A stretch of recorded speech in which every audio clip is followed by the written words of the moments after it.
इस वीडियो में हम चने की खेती के बारे में जानेंगे कि चने का वानस्पतिक नाम, चने की उन्नत किस्में जो अधिक पैदावार देती है या कम पानी में उगा सकते हैं।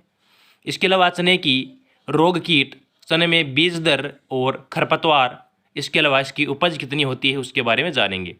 तो चलो वीडियो को शुरू करते हैं।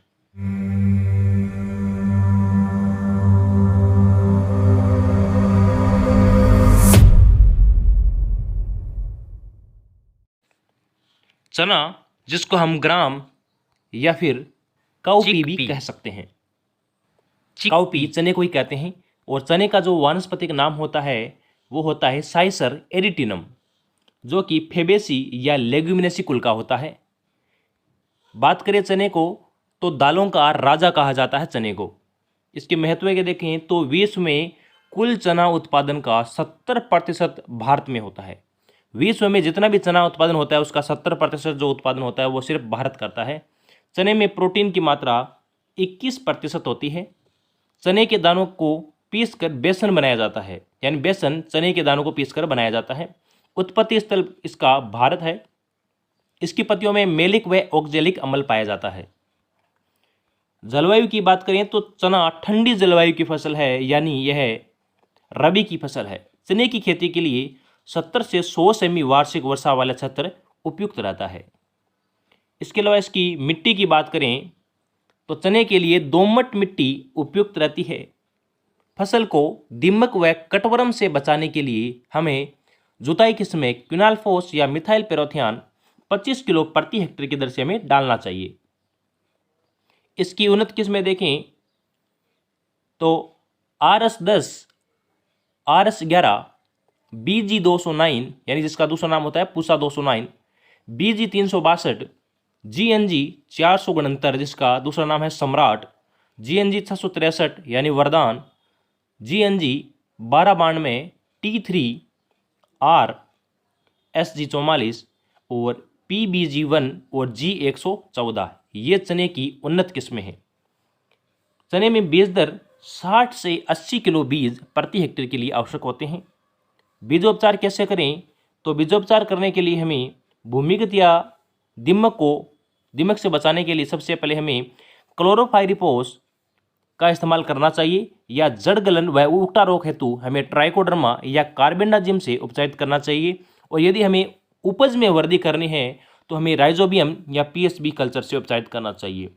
राइजोबियम और PSB कल्चर ये नाइट्रोजन और फास्फोरस प्रदान करने वाले जैव उर्वरक होते हैं। चने की बुआई का समय जाने तो असिंचित क्षेत्र में अक्टूबर के प्रथम सप्ताह में चने की बुआई कर देनी चाहिए, जबकि सिंचित क्षेत्र में 30 अक्टूबर तक इसकी बुआई कर सकते हैं।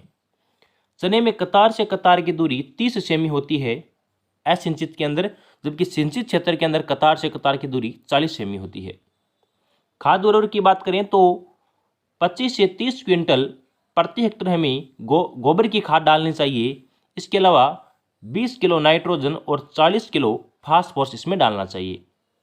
सिंचाई की बात करें तो इसकी क्रांतिक अवस्था, दो मेन क्रांतिक अवस्था होती है इसकी। एक होती है फूल आने से पहले, दूसरी होती है फलियां बनते समय। यदि फूल आते समय और फलियां बनते समय यदि हम सिंचाई नहीं करते हैं तो इसकी उपज प्रभावित होती है, इसलिए इसको इनकी सिंचाई की क्रांतिक अवस्था कहते हैं। खरपतवार नियंत्रण करने के लिए बात करें तो खरपतवार को नष्ट करने के लिए हमें 500 ग्राम फ्लूक्लोरलिन 750 लीटर पानी में घोल बनाकर छिड़काव करना चाहिए। चने के पौधों में चुनटाई या प्रोनिंग कब करनी चाहिए और कैसे करनी चाहिए तो जब पौधे 25 से 20 सेमी ऊंचे हो जाए तो शीर्ष की जो शाखाएं होती है उनको तोड़ देना चाहिए। इससे क्या होगा, उपज में वृद्धि होती है। अब पौधों की चुनटाई या प्रूनिंग, ऊपर की पत्तियों तोड़ने को प्रूनिंग कहते हैं, जिससे कि साइड वाली जो पत्तियां होती है वो या टहनियाँ होती है वो ज़्यादा वृद्धि करेगी, जिससे उसमें चने भी ज़्यादा लगेंगे। पादप संरक्षण की बात करें तो दीमक या कटवर्म इसका मुख्य कीट है।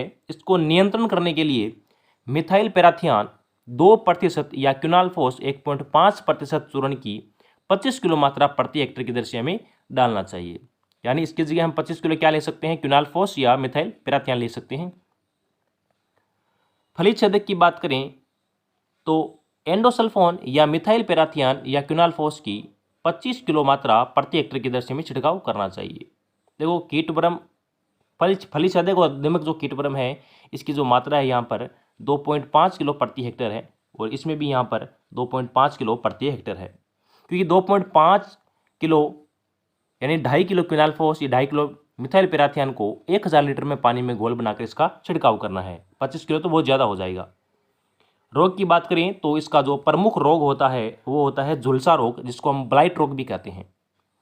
यह इसके नियंत्रण करने के लिए हमें मैनकोजेब या घुलनशील गंधक या कॉपर ऑक्सीक्लोराइड की 1.30 किलो मात्रा को 500 लीटर पानी में घोल बनाकर हमें छिड़काव करना है। इसके बाद देखिए इसके अंदर जो दूसरा रोग है वो है उकठा रोग।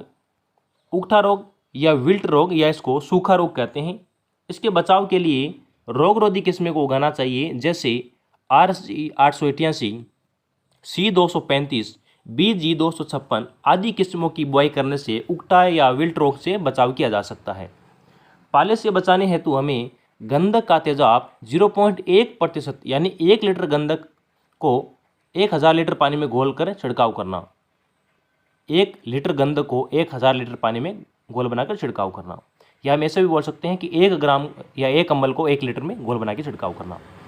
उपज की बात करें तो असिंचित क्षेत्र में 8 से 12 क्विंटल उपज होती है, जबकि सिंचित क्षेत्र में 15 से 20 क्विंटल इसकी उपज होती है। तो अधिकांश इसको सिंचित क्षेत्र में ही बुआई की जाती है और प्रति जो हेक्टेयर होता है 15 से 20 क्विंटल हमें उपज प्राप्त होती है।